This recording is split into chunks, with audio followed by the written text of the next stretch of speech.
Hit TV అభిమాన ప్రేక్షకులకు స్వాగతం. నేను మీ నాగేంద్ర కుమార్. అప్పుడే 4-5 రోజులుగా అందరూ ప్రపంచవ్యాప్తంగా చూస్తున్నదే ఫెడరేషన్కి మధ్యలో సినిమా ఇండస్ట్రీకి మధ్యలో ఒక పీఠముడి పడింది. దానికి సంబంధించి చర్చోపచర్చలు జరుగుతున్నాయి. దానికి సంబంధించి గొడవలు, వాదనలు, వాగ్వివాదాలు విపరీతంగా జరుగుతున్నాయి. సినిమా పరిశ్రమ అంతా కలిపి ఏంటయ్యా అంటే వేతనాల సవరణకి సంబంధించిన వ్యవహారం నడుస్తుంది. అంటే ప్రతి 2 ఏళ్ళకి ప్రతి 3 ఏళ్ళకి ఒక 30% వేజ్ ఇంక్రీజ్ అన్న దాని మీద ఎప్పటి నుంచో సినిమా ఇండస్ట్రీ పనిచేస్తూనే ఉంది. అండ్ ఫెడరేషన్ కార్మికులకు సంబంధించి ఇప్పుడు తెలుగు నిర్మాతలు ముఖ్యంగా ఏ రోజున కూడా వాళ్ళ తాలూకా అవసరాలను కానీ వాళ్ళ తాలూకా పరిస్థితులను కానీ ఎప్పుడూ కూడా వీటో చేసి ఏ రోజున తెలుగు సినిమా నిర్మాతలు ఏనాడు ప్రవర్తించలేదు. వాళ్ళ తాలూకా బాగోగులు కానీ క్షేమ సమాచారాలు తెలుసుకోవడం, వాళ్ళకి సంబంధించిన ఏ అవసరాలైనా కూడా ఇమీడియట్గా అటెండ్ అవ్వడం అన్నది మొదటి నుంచి రివాజ్గా వస్తున్న వ్యవహారం. వాళ్ళు కొత్తగా ఏం కాదు. ఫెడరేషన్లోని 24 క్రాఫ్ట్లు, దానికి సంబంధించిన టెక్నీషియన్స్ అండ్ కాంటింజెన్సీ ఎంతమంది ఉన్నారో, ఎన్ని రకాల కార్యక్రమాలు ఉన్నాయో వాటికి సంబంధించి అంటే సినిమా మేకింగ్కి సంబంధించి అన్ని వ్యవహారాలు కూడా సినిమా పరిశ్రమకి ఫెడరేషన్కి ఎప్పుడూ కూడా సయోధ్యతోనే కార్యక్రమాలు ముందుకు సాగుతున్నాయి. ఈసారే ఈ రకమైన ఒక రగడ ప్రారంభమైంది. ఎందుకంటే దీనికి సంబంధించి అప్పుడే జూన్ 30తోనే ఆ గడువు అయిపోయిందంటే 3 ఏళ్ల కాలం ముగిసిపోయింది. 30% ఇంక్రీజ్ కోసం అని చెప్పి ఫెడరేషన్ కార్మికులు సినిమా పరిశ్రమని, సినిమా నిర్మాతల్ని లేదా కౌన్సిల్ అండ్ ఛాంబర్ని అడుగుతూ రావడం జరిగింది. కానీ ఈసారి ఎందుకో తెలుగు నిర్మాతలు, కౌన్సిల్ ఇవన్నీ కూడా కొంచెం ఉదాసీనంగా ఉండడం మొదలెట్టారు. అండ్ వాళ్ళ తాలూకు అభ్యర్థనలను కానీ వినతులను కానీ వాటిని యాక్టివ్గా తీసుకుని పరిశీలించి వాటిని అటెండ్ అయిన పరిస్థితి, వాతావరణం ఎక్కడా కనిపించని నేపథ్యంలో ఫెడరేషన్ కార్మికులు సినిమా షూటింగ్లు ఆపు చేస్తామని చెప్పి దానికి సంబంధించిన కార్యక్రమాల్లో వాళ్ళు పాల్గొనమని, వాళ్ళ తాలూకా డిమాండ్లు పూర్తి అయిన తర్వాతే షూటింగ్ కార్యక్రమాలకి అటెండ్ అవుతామని వాళ్ళు కరాఖండిగా తెగేసి చెప్పడం జరిగింది. సార్, మేము 24 డిపార్ట్మెంట్లో తెలుగు ఫిలిం ఫెడరేషన్లో పనిచేసే 24 డిపార్ట్మెంట్లో మాది ఒక యూనియన్. మేము వేజెస్ పెంచమని చెప్పేసి ప్రతిసారి 3 సంవత్సరాలకు ఒకసారి 30% వేజెస్ పెంచుతూ ఉంటారు. ఇప్పుడు వరకు వేజెస్ పెంచమని చెప్పేసి మేము అనేక సార్లు వాళ్ళతో చర్చలు జరిపారు మా ఫెడరేషన్ పెద్దలు. కానీ ఎవరు చర్చలో విఫలమైంది.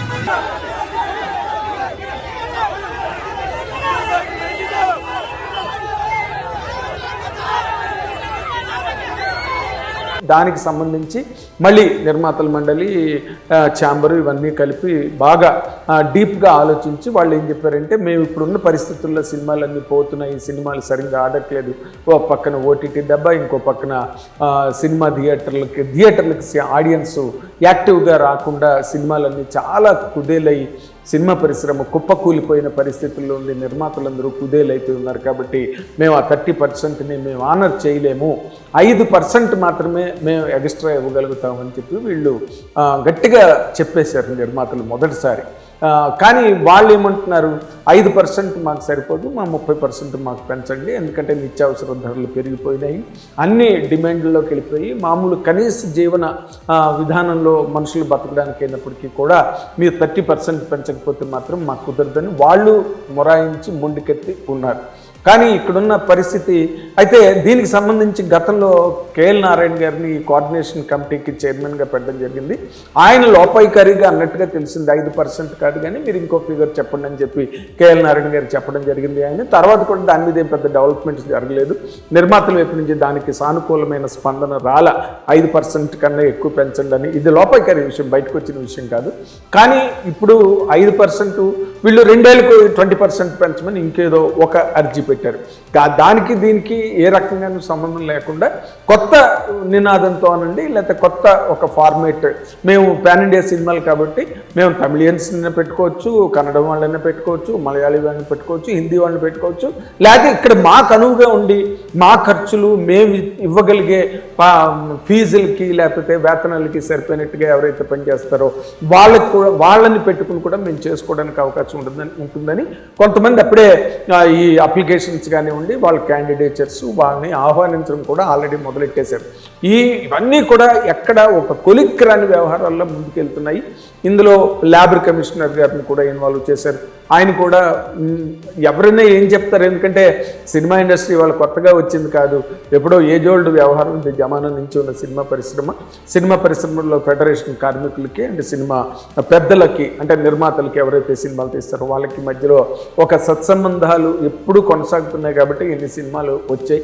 వాళ్ళు కూడా రాత్రి పగులు కష్టపడతారు, ఇల్లు ఒళ్ళు మర్చిపోయి పనిచేస్తారు. అలాగే డైరెక్టర్ దగ్గర నుంచి ఒక టీ బాయ్ వరకు కూడా అందరూ అలా కష్టపడి పనిచేస్తారు. కాబట్టి సినిమా నిర్మాణం అన్నది సజావుగా పూర్తయి సినిమాలు థియేటర్లకు వచ్చి ఆడియన్స్ని అలరించే ఒక వాతావరణం ఎప్పటి నుంచో కంటిన్యూ అవుతూ వస్తుంది, ఇవాళ కాదు. కానీ ఈ రకమైన వాతావరణం మాత్రం మొదటిసారి నిర్మాతలలో ఒక రకమైన ఆగ్రహం రావడం అనండి, లేకపోతే ఒక రకమైన చైతన్యం రానివ్వండి, ఇంకోటనండి వాళ్ళు మాత్రం మేము చెయ్యలేం బాబు.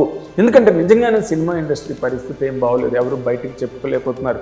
పెద్ద సినిమాలు చేస్తున్నారు, బోల్డ్ 100 కోట్లు ఖర్చు పెట్టి చేస్తున్నారు, కానీ ఎక్కడో ఒకటో అరో సినిమాలు బాగా ఆడి నిర్మాత చేతికి డబ్బులు వచ్చి నిర్మాతలు మేము ఆనందంగా ఉన్నామని ఇవన్నీ ఈ ఊరికే 50 కోట్లు 60 కోట్లు ఈ సోషల్ మీడియాలో PR క్యాంపెయిన్ అవన్నీ కూడా వాటిని నమ్మడానికి వీల్లేదని వాళ్ళే ఇండస్ట్రీ వాళ్ళే చెప్పేస్తున్నారు. ఆ మిలియన్స్ వ్యూస్ రావడం అన్నది కూడా మేము చేసిందే, మేము క్రియేట్ చేసింది అని దిల్రాజు గారే చెప్పారు. అందరూ ఓపెన్గా మాట్లాడేస్తున్నారు ఈ మధ్య, ఎందుకంటే అన్ని చౌదెబ్బలు తగులుతున్న సందర్భంలో కడుపులో పెట్టుకోలేని బయటికి కక్కేయవలసిన వాతావరణం సినిమా పరిశ్రమలో వచ్చేసింది. నిర్మాత అంటే తెలుగు సినిమా ఇండస్ట్రీలో ఒక మాట ఉన్నది ఏంటంటే, నిర్మాత అంటే మాత లేనివాడు, అంటే తల్లి లేని బిడ్డ నిర్మాత అనే ఒక నానుడు తెలుగు సినిమా ఇండస్ట్రీలో ఉంది. నిజంగానే సినిమా ఆడితే పర్వాలేదు, ఆడిన తర్వాత కూడా నిర్మాతకి ఎంత మిగులుతుందో చెప్పలేము. వాళ్ళకి ఆస్తులు తాకట్టు పెడతారు, మొత్తం అన్ని సర్వస్వం పణంగా పెట్టి సినిమాలు తీస్తారు. అందరూ బాగుంటారు, డైరెక్టర్ దగ్గర నుంచి హీరోలు, ఆర్టిస్టులు, టెక్నీషియన్స్ అందరూ, ఈ కార్మికులు అందరూ బాగుంటారు. కానీ నిర్మాతకి ఏ రకమైన సపోర్టు, ప్రొటెక్షను, రక్షణ, సంరక్షణ లేని వ్యక్తి సినిమా పరిశ్రమలో ఎవరైనా ఉన్నారంటే ఒక నిర్మాత మాత్రమే. కాబట్టి ఆ నిర్మాతలే ఈసారి ఏం చేశారంటే, ఆ మధ్యలో చాలాసార్లు జరిగాయి ఏదో హీరోల వేతనాలని, ఆ వేతనాలని, ఈ వేతనాలు, హీరోలకి ఇచ్చే డబ్బులు, క్యారెక్టర్ ఆర్టిస్టులకి ఇచ్చే డబ్బులు, ఈ క్యారవాన్లు, ఈ ఖర్చులు, వాటి మీద కొన్నాళ్ళు ఒక స్తంభన ఏర్పడింది. దాని మీద కూడా ఏ రకమైన ఒక మార్పు చేర్పు ఏం రాలేదు, దాని మట్టుకు అదే కొనసాగుతున్నది. వీళ్ళు ఏమంటున్నారు, మీరు అంతంత డబ్బులు ఖర్చు పెడుతున్నారు. నిజంగానే ఒక కెమెరామెన్, ఒక ప్రముఖ పేరు చెప్పను, ఒక ప్రముఖ DOP అసిస్టెంట్లకి రోజుకి 50,000 రూపాయలు ఇస్తున్నారు.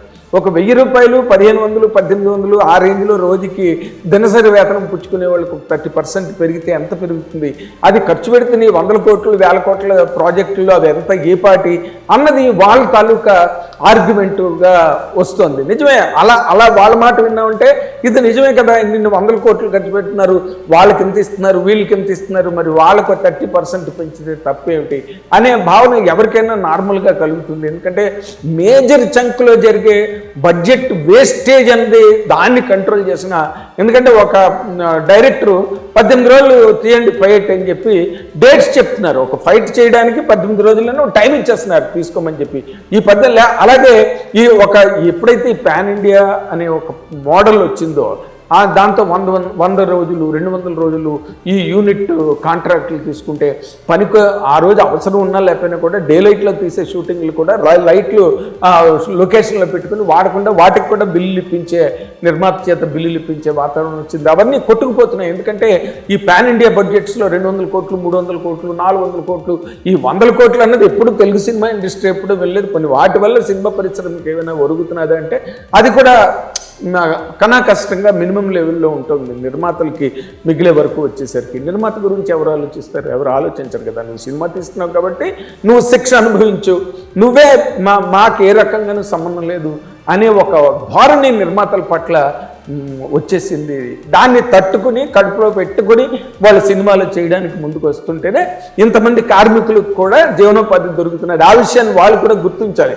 వాళ్ళు అది గుర్తించట్లే. వాళ్ళు ఏమంటున్నారు, మాకు ఇవ్వాల్సిందే, మీరు అన్ని కోట్లు ఖర్చు పెడుతున్నప్పుడు లేదా అంటే వీళ్ళు ఏమంటున్నారు, మీరు అందరూ కూడా బాగా సెటిల్ అయిపోయి ఒక్కొక్కరు 3 కార్లు 4 కార్లు చిత్రపూర్ కాలనీలో రో హౌస్లు ఇవన్నీ పెట్టుకుని మేము ఒక పక్కన నష్టాలు పాలవుతుంటే మా దగ్గర నుంచి ఇంకా 30% ఇప్పుడు పరిస్థితి 30% ఇంక్రీజ్ చేసి ఇచ్చే పరిస్థితి.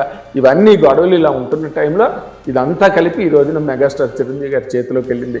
ఎందుకంటే ఆయన సినిమా పెద్దగా ఏవో పిచ్చి పిచ్చి కామెంట్లు కొన్ని చూస్తున్నా, ఎవరు పెద్ద సినిమా ఇండస్ట్రీకి అని. ఆయన ఏనాడు పెద్ద అని చెప్పుకోలే. నేను సినిమా ఇండస్ట్రీకి పెద్ద కాదు, నేను సినిమా ఇండస్ట్రీ బిడ్డనని మాత్రమే చెప్పుకున్నారు. ఆయన కామ్గా హంబుల్గా ఉంటారు. ఎవరు వెళ్ళినా, ఏ అవసరం కొద్ది వెళ్ళినా, లేకపోతే ఏ పరిస్థితుల్లో వెళ్ళినా కూడా వాళ్ళకి తనదైన సాయం చేయకుండా ఎప్పుడు ఎవరిని పంపించలేదు.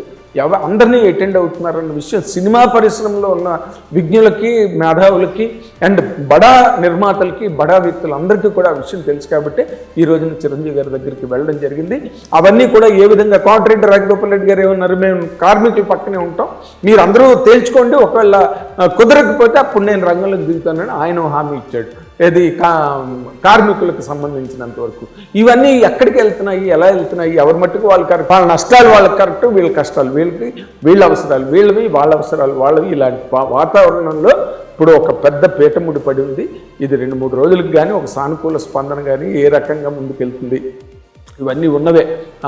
ఈ పరిస్థితులు వీటన్నిటిని దాటి తెలుగు సినిమా పరిశ్రమ మళ్ళీ కళకళలాడుతూ షూటింగ్లతో ఎలా ముందుకెళ్తుంది అన్నది మనం చూడడానికి ఇంకో 2-3 రోజులు పడుతుంది. Thank you very much. Hit TV app, ఇందులో short news, live news, entertainment shows, movies, digital magazines తో పాటు మీ జిల్లా వార్తలను కూడా ఫ్రీగా చూడొచ్చు. ఇంకెందుకు ఆలస్యం, వెంటనే హిట్ టీవీ యాప్ ని డౌన్లోడ్ చేసుకుని ఫ్రీగా ఎంటర్టైన్మెంట్ పొందండి. Hit TV app. Hit TV app. Please download hit TV app. Hit TV app ని ఫ్రీగా డౌన్లోడ్ చేసుకొని ఎంజాయ్ చేయండి. మీకు నచ్చిన ఎంటర్టైన్మెంట్ కోసం హిట్ టీవీ యాప్ ని ఫ్రీగా డౌన్లోడ్ చేసుకుని ఎంజాయ్ చేయండి. హిట్ టీవీ యాప్ ని డౌన్లోడ్ చేసుకుని ఆస్వాదించండి, ఆశీర్వదించండి. ఇంతమంది సెలబ్రిటీలు హిట్ టీవీ యాప్ ని డౌన్లోడ్ చేసుకోండి అని చెప్తున్నారంటే ఎంత మంచి యాప్ ఆలోచించండి. అమెరికా అమెరికా అమెరికా అమెరికాలో చదవాలనుకునే వాళ్ళకి విశ్వసనీయమైన పేరు మన శౌర్య కన్సల్టెన్సీ.